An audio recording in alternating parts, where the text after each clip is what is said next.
স্বাগত। আজকে আপনাদের শোনাতে চলেছি থ্রিলার অভিশপ্ত বিভূতিভূষণ বন্দ্যোপাধ্যায়। আমার জীবনে সেই একটা অদ্ভুত ব্যাপার সেবার ঘটেছিল। বছর 3 আগেকার কথা। আমাকে বরিশালের ওপারে যেতে হয়েছিল একটা কাজে। এই অঞ্চলের একটা গঞ্জ থেকে বেলা প্রায় 12টার সময় নৌকোয় উঠলাম। আমার সঙ্গে এক নৌকোয় বরিশালের এক ভদ্রলোক ছিলেন। গল্প গুজবে সময় কাটতে লাগলো। সময়টা পুজোর পরেই। দিনমানটা মেঘলা মেঘলা কেটে গেল। মাঝে মাঝে টিপ টিপ করে বৃষ্টিও পড়তে শুরু হলো। সন্ধ্যার কিছু আগে কিন্তু আকাশটা অল্প পরিষ্কার হয়ে গেল। ভাঙা ভাঙা মেঘের মধ্য দিয়ে চতুর্দশের চাঁদের আলো অল্প অল্প প্রকাশ হলো। সন্ধ্যা হবার সঙ্গে সঙ্গে আমরা বড় নদী ছেড়ে একটা খালে পড়লুম। শোনা গেল খালটা এখান থেকে আরম্ভ হয়ে নোয়াখালীর উত্তর দিয়ে একেবারে মেঘনায় মিশেছে। পূর্ববঙ্গে সেই আমার নতুন যাওয়া। চোখে কেমন সব একটু নতুন ঠেকতে লাগলো। অপরিসর খালের দুধারে বৃষ্টি স্নাত কেয়ার জঙ্গলে মেঘে আধো ঢাকা চতুর্দশীর জ্যোৎস্না চিকমিক করছিল। মাঝে মাঝে নদীর ধারে বড় বড় মাঠ, সটি বেত, ফান গাছের বন জায়গায় জায়গায় খালের জলে ঝুঁকে পড়েছে। বাইরে একটু ঠান্ডা থাকলেও আমি ছুঁয়ের বাইরে বসে দেখতে দেখতে যাচ্ছিলাম। বরিশালের যে অংশটা সুন্দরবনের কাছাকাছি, ছোট ছোট খাল ও নদী চারিধারে, সমুদ্র খুব দূরে নয়। 10-15 মাইল দক্ষিণ পশ্চিমে হাতিয়া ও সন্দ্বীপ। আর একটু রাত হলো। খালের দুপারের নির্জন জঙ্গল অস্ফুট জ্যোৎস্নায় কেমন যেন অদ্ভুত দেখাতে লাগলো। এই অংশে লোকের বসতি একেবারেই নেই।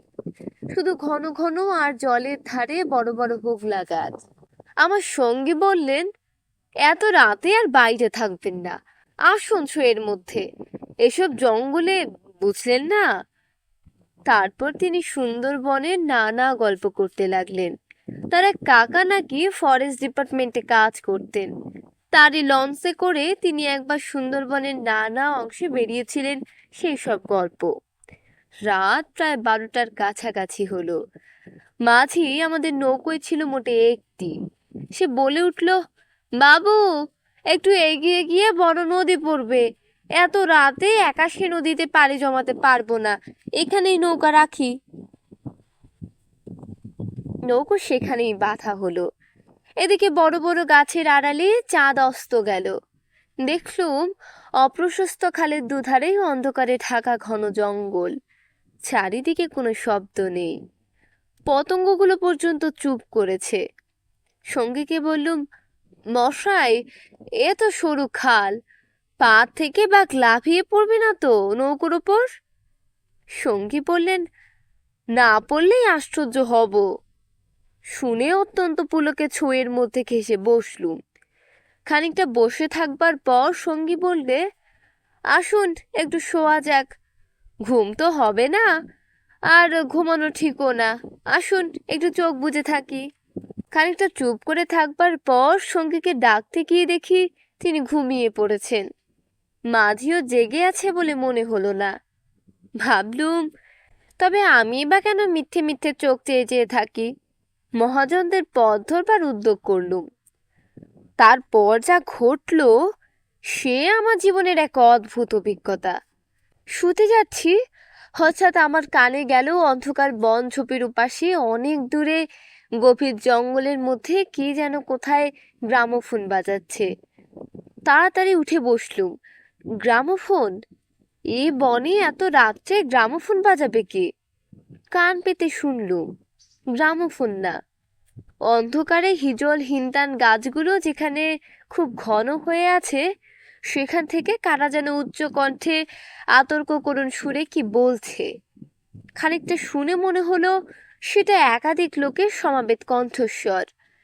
প্রতিবেশী তেতলার ছাদে গ্রামোফোন বাজলে যেমন খানিকটা স্পষ্ট খানিকটা অস্পষ্ট, অথচ বেশ একটা একটানা সুরের ঢেউ এসে কানে পৌঁছয়, এও অনেকটা সেই ভাবের। মনে হলো যেন কতকগুলো অস্পষ্ট বাংলা ভাষার শব্দ কানে গেল, কিন্তু ধরতে পারা গেল না কথাগুলো কি? শব্দটা মাত্র মিনিট খানেক স্থায়ী হলো। তারপরই অন্ধকার বনভূমি যেমন নিস্তব্ধ ছিল তেমনি নিস্তব্ধ হয়ে গেল। তাড়াতাড়ি ছুঁয়ের বাইরে এলো। চারিপাশের অন্ধকার ঝিঙের বিচির মতন কালো। বনভূমি নীরব। শুধু নৌকোর তলায় ভাটার জল কলকল করে বইছে, আর শেষ রাত্রের বাতাসে জলের ধারে কেয়া ঝোপে এক প্রকার অস্পষ্ট শব্দ হচ্ছে। তার থেকে হিজল গাছের কালো গুড়িগুলোর অন্ধকারে এক অদ্ভুত চেহারা হয়েছে। ভাবলাম সঙ্গীদের ডেকে তুলি, আবার ভাবলুম বেচারিরা ঘুমোচ্ছে, ডেকে কি হবে, তার চেয়ে বরং নিজে জেগে বসে থাকি। দাঁড়িয়ে দাঁড়িয়ে একটা সিগারেট ধরালুম, তারপর আবার ছইয়ের মধ্যে ঢুকতে যাব। এমন সময় সেই অন্ধকারে ঢাকা বিশাল বনভূমির কোনো অংশ থেকে সুস্পষ্ট উচ্চ আত্মকরণ ঝিঝি পোকার রবের মতো তীক্ষ্ণ স্বর তীরের মতন জমাট অন্ধকারের বুক চিরে আকাশে উঠল। ওগো নৌকা যাত্রীরা, তোমরা কারা যাচ্ছ? আমার শ্বাস বন্ধ হয়ে মরলাম, আমাদের ওঠাও ওঠাও, আমাদের বাঁচাও। নৌকোর মাঝিটা ধরপর করে জেগে উঠল। আমি সঙ্গীকে ডাকলুম, মশাই, ও মশাই, উঠুন উঠুন। মাঝি আমার কাছে ঘেঁষে এলো। ভয়ে তার গলার স্বর কাঁপছিল। বললে, আল্লাহ আল্লাহ, শুনতে পেরেছেন বাবু? সঙ্গী উঠে জিজ্ঞাসা করলে, কি কি মশাই, ডাকলেন কেন? কোনো জানোয়ার টানোয়ার নাকি? আমি ব্যাপারটা বললুম। তিনিও তাড়াতাড়ি ছুঁয়ের বাইরে। সঙ্গী বললেন, তবে তুই এত রাত্রে এখানে নৌকা রাখলি কেন? চারিদিকে আবার চুপ। মাঝি বললে, জল তিনজন আছে বলে রেখেছিলাম বাবু, চেয়েও ঝাঁটার টানে নৌকো পিছিয়ে নেবার তো জিজ্ঞেস করলেন। কথাবার্তার ধরন শুনে সঙ্গী মাঝি বললে, কি হ্যাঁ বাবু, কি ব্যাপার, আপনি কিছু জানেন নাকি? ভয়ে যত না হোক বিস্ময়ে আমরা কেমন হয়ে গিয়েছিলুম।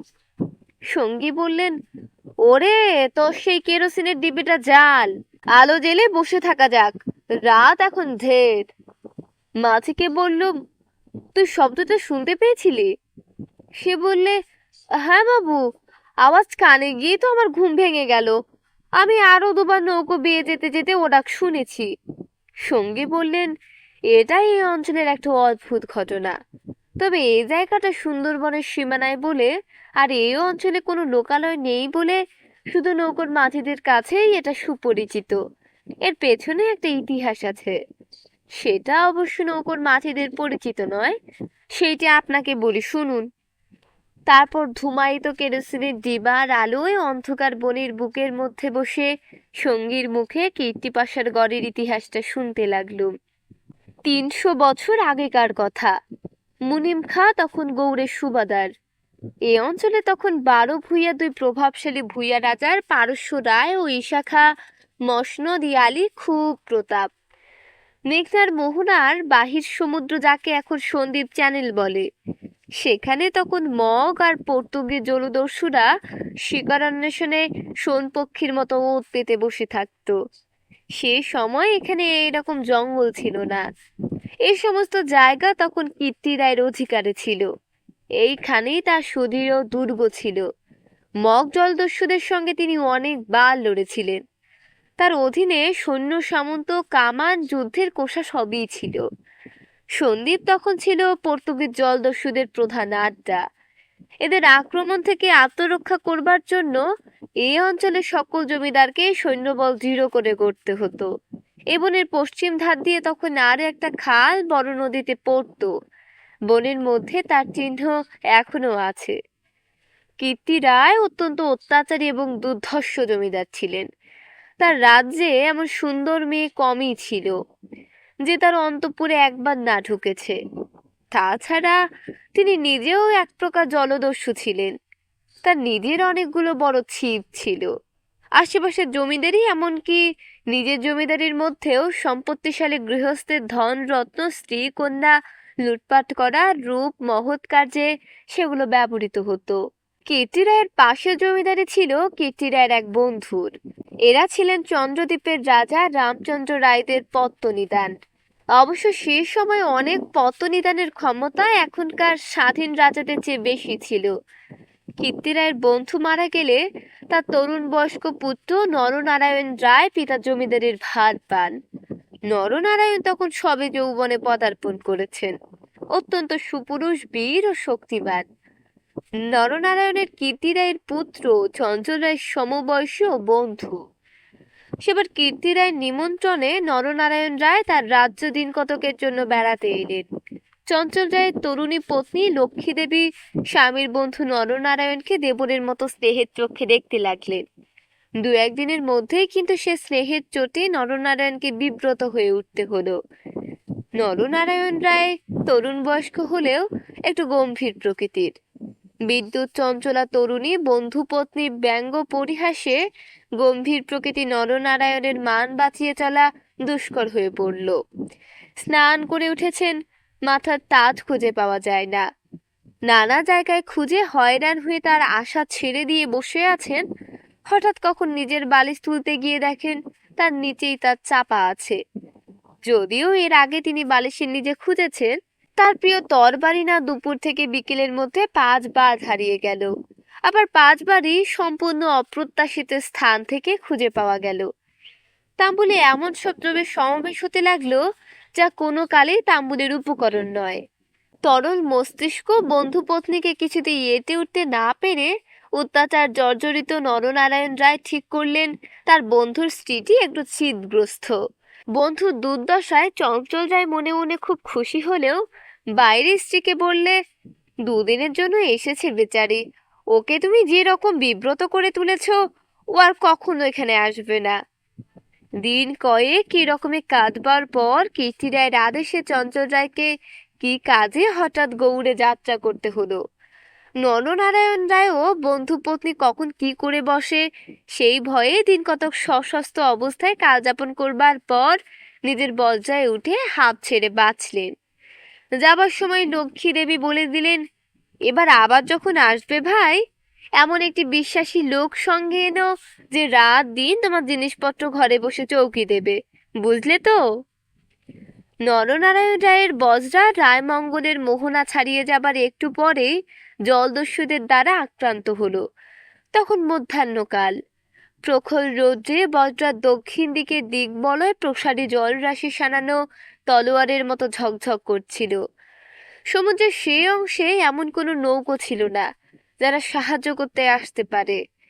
সেটা রায়মঙ্গল আর কালাবদন নদীর মুখ, সামনেই 12 সমুদ্র, সন্দ্বীপ চ্যানেল, জলদস্যুদের প্রধান ঘাঁটি। নরনারায়ণের বজ্রার রক্ষীরা কেউ হত হলো, কেউ সাংঘাতিক জখম হলো। নিজে নরনারায়ণ দস্যুদের আক্রমণ প্রতিহত করতে গিয়ে উরুদেশে কিসের খোঁচা খেয়ে সংশূন্য হয়ে পড়লেন। জ্ঞান হলে দেখতে পেলেন তিনি এক অন্ধকার স্থানে শুয়ে আছেন। তার সামনে কি যেন একটা বননক্ষত্রের মতো জ্বলছে। খানিকক্ষণ জোরে চোখের পলক ফেলবার পর তিনি বুঝলেন যাকে নক্ষত্র বলে মনে হয়েছিল তা প্রকৃতপক্ষে একটি অতি ক্ষুদ্র গব্যাক্ষ পথে আগত দিবালোক। নরনারায়ণ দেখলেন তিনি একটি অন্ধকার কক্ষের আর্দ্র মেঝের ওপর শুয়ে আছেন। ঘরের দেয়ালের স্থানে স্থানে সবুজ শ্যাওলার দল গজিয়েছে। আরো কদিন আরো করাত কেটে গেল, কেউ তার জন্য খাদ্য আনলে না। তিনি বুঝলেন যারা তাকে এখানে এনেছে তাকে না খেতে দিয়ে মেরে ফেলাই তাদের উদ্দেশ্য। মৃত্যু, সামনে নির্মম মৃত্যু। সে দিনমানও কেটে গেল। আঘাতজনিত ব্যথায় এবং ক্ষুধা তৃষ্ণায় অবসন্ন দেহ নরনারায়ণের চোখের সামনে থেকে গবাক্ষ পথের শেষ দিবালোক মিলিয়ে গেল। তিনি অন্ধকার ঘরে পাষাণ শয্যায় ক্ষুধা কাতর দেহ প্রসারিত করে অধীরভাবে মৃত্যুর অপেক্ষা করতে লাগলেন। প্রকৃতির একটা ক্রুর ফর্ম আছে, যন্ত্রণা পেয়ে মরছে এমন প্রাণীকে মৃত্যু যন্ত্রণা থেকে বাঁচাবার জন্য সেটা মুমূর্ষু প্রাণীকে অভিভূত করে। ধীরে ধীরে যেন সেই দয়াময়ী মৃত্যুতন্দ্রা এসে তাকেও আশ্রয় করলে। অনেকক্ষণ পরে, কতক্ষণ পরে তা তিনি বুঝতে পারলেন না। হঠাৎ আলো চোখে লেগে তার তন্দ্রাঘোর কেটে গেল। বিস্মিত নরনারায়ণ চোখ মেলে দেখলেন তার সামনে প্রদীপ হস্তে দাঁড়িয়ে তার বন্ধু পত্নী লক্ষ্মী দেবী। কথা বলতে গিয়ে লক্ষ্মী দেবীর ইঙ্গিতে নরনারায়ণ থেমে গেলেন। লক্ষ্মী দেবী হাতের প্রদীপটি আঁচল দিয়ে ঢেকে নরনারায়ণকে তার অনুসরণ করতে ইঙ্গিত করলেন। একবার নরনারায়ণের সন্দেহ হলো, এসব স্বপ্ন নয় তো। কিন্তু ওই যে দীপশিখার উজ্জ্বল আলোয় আর্দ্র ভিত্তিগাত্রের সবুজ শ্যাওলার দল স্পষ্ট দেখা যায়। নরনারায়ণ শক্তিমান যুবক, ক্ষুধায় দুর্বল হয়ে পড়লেও নিশ্চিত মৃত্যুর গ্রাস থেকে বাঁচবার উৎসাহী তিনি দৃঢ় পদে অগ্রবর্তিনী ক্ষিপ্রগামিনী বন্ধু পত্নীর পশ্চাৎ পশ্চাৎ চললেন। একটা বক্রগতি পাথরের সিঁড়ি দিয়ে উপরে উঠে একটি দীর্ঘ সুড়ঙ্গ পার হবার পর তিনি দেখলেন যে তারা কীর্তি রায়ের প্রাসাদের সামনের খাল ধারে এসে পৌঁছেছেন। লক্ষ্মী দেবী একটা ছোট বেটে বোনা থলি বার করে তার হাতে দিয়ে বললেন, এতে খাবার আছে, এখানে খেয়ে নাও। তুমি সাঁতার জানো? খাল পার হয়ে ওপারে কিছু খেয়ে নাও, তারপর যত শিগগির পারো পালিয়ে যাও। ব্যাপার কি নরনারায়ণ রায় একটু একটু বুঝলেন। তার বিস্তৃত জমিদারি কীর্তির রায়ের জমিদারির পাশেই, এবং তার অবর্তমানে কীর্তি রায়ই দনুজমর্দন দেবীর বংশধরদের ভবিষ্যৎ পত্তনী। তার অত বড় বিস্তৃত ভূসম্পত্তি সৈন্য সামন্ত কীর্তি রায়ের হাতে এলে তিনি কি আর কিছু গ্রাহ্য করবেন? কীর্তিরা যে মাথা নিচু করে আছেন, তার এই কি কারণ নয় যে তার এক পাশে বাল্লা চন্দ্রদ্বীপ, অন্য পাশে ভুলু আর প্রতাপশালী ভুইয়া রাজা লক্ষণ মাণিক্য? প্রদীপের আলোয় নরনারায়ণ দেখলেন তার বন্ধু পত্নীর মুখে সে চটুল হাস্যরেখার চিহ্নও নেই। তার মুখখানি সহানুভূতিতে ভরা মাতৃমুখের মতন স্নেহকোমল হয়ে এসেছে। তাদের চারিপাশে গাঢ় অন্ধকার, মাথার উপর আকাশের বুক চিরে দিগন্ত বিস্তৃত উজ্জ্বল ছায়াপথ। নিকটেই খালের জল জোর ভাটার টানে তীরের হোগলা গাছ দুলিয়ে কলকল শব্দে বড় নদীর দিকে ছুটেছে। নরনারায়ণ আবেগপূর্ণ সুরে জিজ্ঞাসা করলেন, বউ ঠাকুরন, চঞ্চল কি এর মধ্যে আছে? লক্ষ্মী দেবী বললেন, না ভাই, তিনি কিছু জানেন না, এসব শ্বশুর ঠাকুরের কীর্তি, এই জন্য তাকে অন্য জায়গায় পাঠিয়েছেন। এখন আমার মনে হচ্ছে গৌর টৌর সব মিথ্যে। নরনারায়ণ দেখলেন লজ্জায় দুঃখে তার বন্ধু পত্নীর মুখ বিবর্ণ হয়ে উঠেছে। লক্ষ্মী দেবী আবার বললেন, আমি আজ জানতে পারি খিড়কিগড়ের পায়ের সর্দার আমায় মা বলে। তাকে দিয়ে দুপুর রাতের পাহারা সব সরিয়ে রেখে দিয়েছিলাম, তাই। নরনারায়ণ বললেন, বউ ঠাকুরন, আমার এক বোন ছোটবেলায় মারা গিয়েছিল, তুমি আমার সেই বোন, আজ আবার ফিরে এলে। লক্ষ্মী দেবীর পদ্মর মতন মুখখানি চোখের জলে ভেসে গেল। একটু ইতস্তত করে বললেন, ভাই বলতে সাহস পাইনে, তবু একটা কথা বলছি, বোন বলে যদি রাখো। নরনারায়ণ জিজ্ঞাসা করলেন, কি কথা বউ ঠাকুরন? লক্ষ্মী দেবী বললেন, তুমি আমার কাছে বলে যাও ভাই যে শ্বশুর ঠাকুরের কোনো অনিষ্ট চিন্তা তুমি করবে না। নরনারায়ণ রায় একটুখানি কি ভাবলেন, তারপর বললেন, তুমি আমার প্রাণ দিলে বউ ঠাকুরন, তোমার কাছে বলে যাচ্ছি, তুমি বেঁচে থাকতে আমি তোমার শ্বশুরের কোনো অনিষ্ট চিন্তা করব না। বিদায় নিতে গিয়ে নরনারায়ণ একবার জিজ্ঞাসা করলেন, বউ ঠাকুরন, তুমি ফিরে যেতে পারবে তো? লক্ষ্মী দেবী বললেন, আমি ঠিক যাব, তুমি কিন্তু যত দূর পারো সাঁতরে গিয়ে তারপর ডাঙায় উঠে চলে যেও। নরনারায়ণ রায় সেই ঘন কৃষ্ণ অন্ধকারের মধ্যে নিঃশব্দে খালের জলে পড়ে মিলিয়ে গেলেন। লক্ষ্মী দেবীর প্রদীপটা অনেকক্ষণ বাতাসে নিভে গিয়েছিল। তিনি অন্ধকারের মধ্যে শ্বশুরের গড়ের দিকে ফিরলেন। একটু দূরে গিয়েই তিনি দেখতে পেলেন পাশের ছোট খালটায় দুখানা ছিপ মশালের আলোয় সজ্জিত হচ্ছে। ভয়ে তার বুকের রক্ত জমে গেল। সর্বনাশ, এরা কি তবে জানতে পেরেছে? দ্রুতপদে অগ্রসর হয়ে গুপ্ত সুড়ঙ্গের মুখে এসে তিনি দেখলেন সুড়ঙ্গের পথ খোলাই আছে। তিনি তাড়াতাড়ি সুড়ঙ্গের মধ্যে ঢুকে পড়লেন। কীর্তি রায় বুঝতেন নিজের হাতের আঙুলও যদি বিষাক্ত হয়ে ওঠে তো তাকে কেটে ফেলাই সমস্ত শরীরের পক্ষে মঙ্গল। পরদিন আবার দিনের আলো ফুটে উঠল, কিন্তু লক্ষ্মী দেবী কি আর কোনোদিন কেউ দেখেনি। রাতের হিংস্র অন্ধকার তাকে গ্রাস করে ফেলেছিল। নরনারায়ণ রায় নিজের রাজধানীতে বসে সব শুনলেন। গুপ্ত সুড়ঙ্গের দুধারের মুখ বন্ধ করে কীর্তি রায় তার পুত্রবধূর শ্বাস রোধ করে তাকে হত্যা করেছেন। শুনে তিনি চুপ করে রইলেন। এর কিছুদিন পরে তার কানে গেল বাসন্ত আর লক্ষণ রায়ের মেয়ের সঙ্গে শীঘ্র চঞ্চলের বিয়ে। সেদিন রাত্রে চাঁদ উঠলে নিজের প্রাসাদ শিখরে বেড়াতে বেড়াতে চারিদিকে শুভ্র সুন্দর আলোয় সাগরের দিকে দৃষ্টিপাত করে ধীরচিত্র নরনারায়ণ রায়েরও চোখের পাতা যেন ভিজে উঠল। তার মনে হলো তার অভাগিনী বউ ঠাকুরনীর হৃদয় নিঃসরিত নিষ্পাপ অকলঙ্ক পবিত্র স্নেহের ঢেউয়ে সারা জগৎ ভেসে যাচ্ছে। মনে হলো তারই অন্তরের শ্যামলতায় জ্যোৎস্না ধৌত বনভূমির অঙ্গে অঙ্গে শ্যাম সুন্দরী শ্রী নীরব আকাশের তলে তারই চোখের দুষ্টু হাসিটি তারায় তারায় নবমল্লিকার মতন ফুটে উঠেছে। নরনারায়ণ রায়ের পূর্বপুরুষেরা দুর্ধর্ষ ভূম্যধিকারী দস্যু হঠাৎ পূর্বপুরুষের সেই বর্বর রক্ত নরনারায়ণের ধমনীতে নেচে উঠল। তিনি মনে মনে বললেন, আমার অপমান আমি একরকম ভুলেছিলাম বউ ঠাকুরন, কিন্তু তোমার অপমান আমি সহ্য করব না কখনো। কিছুদিন কেটে গেল।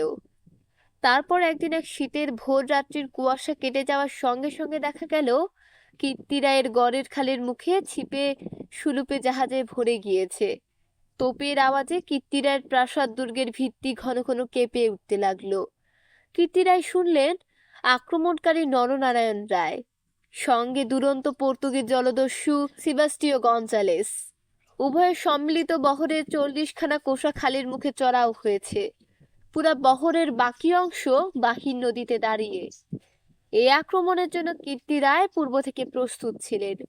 কেবল প্রস্তুত ছিলেন না নরনারায়ণের সঙ্গে গঞ্জালেসের যোগদানের জন্য। রাজা রামচন্দ্র রায় এবং রাজা লক্ষণ মাণিক্যের সঙ্গে গঞ্জালেসের কয়েক বৎসর ধরে শত্রুতা চলে আসছে। এই অবস্থায় গঞ্জালেস যে তাদের পত্তনিদা নরনারায়ণ রায়ের সঙ্গে যোগ দেবে, এ কীর্তিরায়ের কাছে সম্পূর্ণ অপ্রত্যাশিত ঘটনা। তাহলেও কীর্তিরায়ের গড় থেকেও তোপ চলল। গঞ্জালেস সুদক্ষ নৌবীর। তার পরিচালনে 10খানা সুরূপ চড়া ঘুরে গড়ের পাশে ছোট খালে ঢুকতে গিয়ে কীর্তিরায়ের নওয়ারার এক অংশ দ্বারা বাধাপ্রাপ্ত হলো। গড়ের কামান সেদিকে এত প্রখর যে খালের মুখে দাঁড়িয়ে থাকলে বহর মারা পড়ে। গঞ্জালেস দুখানা কামান বাকি সুরূপ ছোট খালের মুখে রেখে বাকিগুলো সেখান থেকে ঘুরিয়ে এনে চড়ার পিছনে দাঁড় করালে। গঞ্জালেসের অধীনস্থ অন্যতম জলদস্যু মাইকেল রোজারিও ডিভেগাই ছোট বহর খালের মধ্যে ঢুকিয়ে গড়ের পশ্চিম দিক আক্রমণ করবার জন্য আদিষ্ট হলো। অতর্কিত আক্রমণে কীর্তিরায়ের নওয়ারা শত্রু বহর কৃতিত্ব ছিপিয়াটা বোতলের মতন খালের মধ্যে আটকে গেল। 12 নদীতে গিয়ে যুদ্ধ দেবার ক্ষমতা তাদের আদেও রইল না। তবুও তাদের বিক্রমে রোজারিও অনেকক্ষণ পর্যন্ত কিছু করে উঠতে পারলেন না। কীর্তিরায়ের নৌবহর দুর্বল ছিল না। কীর্তিরায়ের গড় থেকে পর্তুগিজ জলদস্যুদের আড্ডা সন্দ্বীপ খুব দূরে নয়। কাজে কীর্তিরায়ের নৌবহর সুদৃঢ় করে গড়তে হয়েছিল। বৈকালের দিকে রেজারিওর কামানের মুখে গড়ের পশ্চিম দিকটা একেবারে হুমড়ি খেয়ে পড়ে গেল। নরনারায়ণ রায় দেখলেন প্রায় 30খানা কোষা জখম অবস্থায় খালের মুখে পড়ে। কীর্তিরায়ের গড়ের কামানগুলো সব চুপ। নদীর দুপার ঘিরে সন্ধ্যা নেমে আসছে। ঊর্ধ্বের নিস্তব্ধ নীল আকাশে কেবলমাত্র এক ঝাঁক শকুনি কীর্তিরায়ের গড়ের উপর চক্রাকারে ঘুরছে। হঠাৎ বিজয়নাত্য নরনারায়ণ রায়ের চোখের সম্মুখে বন্ধুপত্নীর বিদায়ের রাতের সন্ধ্যার পদ্মের মতন বিষাদ ভরা ম্লান মুখখানি, কাতর মিনতিপূর্ণ সেই চোখ দুটি মনে পড়ল। তীব্র অনুশোচনায় তার মন তখনই ভরে উঠল। তিনি করেছেন কি? এইরকম করে কি তিনি তার স্নেহময়ী প্রাণদাত্রীর শেষ অনুরোধ রাখতে এসেছেন? নরনারায়ণ রায় হুকুম জারি করলেন, কীর্তিরায়ের পরিবারের এক প্রাণীরাও যেন প্রাণহানি না হয়। একটু পরেই সংবাদ এলো গড়ের মধ্যে কেউ নেই। নরনারায়ণ রায় বিস্মিত হলেন। তিনি তখনই নিজে গড়ের মধ্যে ঢুকলেন। তিনি এবং গঞ্জালেস গড়ের সমস্ত অংশ তন্ন তন্ন করে খুঁজলেন, দেখলেন সত্যি কেউ নেই। পর্তুগিজ বহরের লোকেরা গড়ের মধ্যে লুটপাট করতে গিয়ে দেখলেন মূল্যবান দ্রব্যাদি বড় কিছু নেই। পরদিন দ্বীপ্রহর পর্যন্ত লুটপাট চলল। কীর্তিরায়ের পরিবারের এক প্রাণীরও সন্ধান পাওয়া গেল না। অপরাহ্নে কেবলমাত্র 2খানা সুদূপ খালের মুখে পাহারা রেখে নরনারায়ণ রায় ফিরে চলে গেলেন। এই ঘটনার দিন কয়েক পরে পর্তুগিজ জলদস্যুর দল লুটপাট করে চলে গেলে কীর্তিরায়ের এক কর্মচারী গড়ের মধ্যে প্রবেশ করে আক্রমণের দিন সকালেই এই লোকটি গড় থেকে আরো অনেকের সঙ্গে পালিয়েছিল। ঘুরতে ঘুরতে একটা বড় থামের আড়ালে সে দেখতে পেলে একজন আহত মুমূর্ষু লোক তাকে ডেকে কি বলবার চেষ্টা করছে। কাছে গিয়ে সে লোকটাকে চিনলে। লোকটি কীর্তি রায়ের পরিবারের এক বিশ্বস্ত পুরনো কর্মচারী। তার মৃত্যুকালীন অস্পষ্ট বাক্য আগন্তুক কর্মচারীটি মোটামুটি যা বুঝলে তাতেই তার কপাল ঘেমে উঠল। সে বুঝলে কীর্তি রায় তার পরিবারবর্গ এবং ধনরত্ন নিয়ে মাটির নিচে এক গুপ্ত স্থানে আশ্রয় নিয়েছেন এবং এই লোকটি একমাত্র তার সন্ধান জানে। তখনকার আমলে এই গুপ্ত গৃহগুলি প্রায় সকল বাড়িতেই থাকতো এবং এর ব্যবস্থা এমন ছিল যে বাইরে থেকে কেউ এগুলো না খুলে দিলে তা থেকে বেরোবার উপায় ছিল না। কোথায় সে মাটির নিচে ঘর তা স্পষ্ট করে বলবার আগেই আহত লোকটি মারা গেল। বহু অনুসন্ধানেও গড়ের কোনো অংশে সে গুপ্ত গৃহ ছিল তা কেউ সন্ধান করতে পারল না। এই রকমে কীর্তি রায় ও তার পরিবারবর্গ অনাহারে তিলে তিলে শ্বাসরুদ্ধ হয়ে গড়ের যে কোনো নিভৃত ভূগর্ভস্থ কক্ষে মৃত্যুমুখে পতিত হলেন। তার আর কোনো সন্ধানই হলো না। সেই বিরাট প্রাসাদ দুর্গের পর্বত প্রমাণ মাটি পাথরের চাপে হতভাগ্যদের সাদা হাড়গুলো কোন বায়ুশূন্য অন্ধকার ভূপক্ষে তিলে তিলে গুঁড়ো হচ্ছে কেউ তার খবর পর্যন্ত জানে না। ওই ছোট খালটা প্রকৃতপক্ষে সন্দীপ চ্যানেলেরই একটা খাড়ি। খাড়ির ধার থেকে একটুখানি গেলে গভীর অরণ্যের ভিতর কীর্তি রায়ের গড়ের বিশাল ধ্বংসস্তূপ এখনো বর্তমান আছে দেখা যাবে। খাল থেকে কিছু দূরে অরণ্যের মধ্যে দুই সার প্রাচীন বকুল গাছ দেখা যায়। এখন এই বকুল গাছের সারের মধ্যে দুর্ভেদ্য জঙ্গল আর শুলোকাটার বন। তখন এখানে রাজপথ ছিল, আর খানিকটা গেলে একটা বড় দিঘি চোখে পড়বে। তারই দক্ষিণে কুচু ইটের জঙ্গলাবৃত স্তূপে অর্ধপ্রথিত হাঙর মুখ পাথরের কড়ি, ভাঙা থামের অংশ। 12 ভূঁইয়াদের বাংলা থেকে রাজা প্রতাপাদিত্য রায়ের বাংলা থেকে বর্তমান যুগের আলোয় উঁকি মারছে। দিঘির যেই স্টক সোপানে সকাল সন্ধ্যায় তখন অতীত যুগের রাজবধূদের রাঙা পায়ের অলঙ্কৃত রাগ ফুটে উঠত, এখন সেখানে দিনের বেলায় বড় বড় বাঘের পায়ের খাবার দাগ পড়ে। গোখর কেউটে সাপের দল ফনা তুলে ঘুরে বেড়ায়। বহুদিন থেকে এখানে একটা অদ্ভুত ব্যাপার ঘটে থাকে। দুপুর রাতে গভীর বন্যভূমি যখন নীরব হয়ে যায়, হিন্তাল হিজল গাছের কালো গুড়িগুলো অন্ধকারে যখন বনের মধ্যে প্রেতের মতো দাঁড়িয়ে থাকে, সন্দীপ চ্যানেলের জোয়ারের ঢেউয়ের আলোকক্ষেপী নোনা জল খাড়ির মুখে জোনাকির মতো জ্বলতে থাকে, তখন খাল দিয়ে নৌকো বেয়ে যেতে যেতে মোম মধু সংগ্রাহকেরা কতবার শুনেছে অন্ধকারে বনের এক গভীর অংশ থেকে কারা যেন আত্মস্বরে চিৎকার করছে, ওগো পথযাত্রীরা, ওগো নৌযাত্রীরা, আমরা যেখানে শ্বাসরুদ্ধ হয়ে মারা গেলাম, দয়া করে আমাদের তোলো, ওগো আমাদের তোলো। ভয়ে বেশি রাত্রে এ পথে কেউ নৌকো বাইতে চায় না।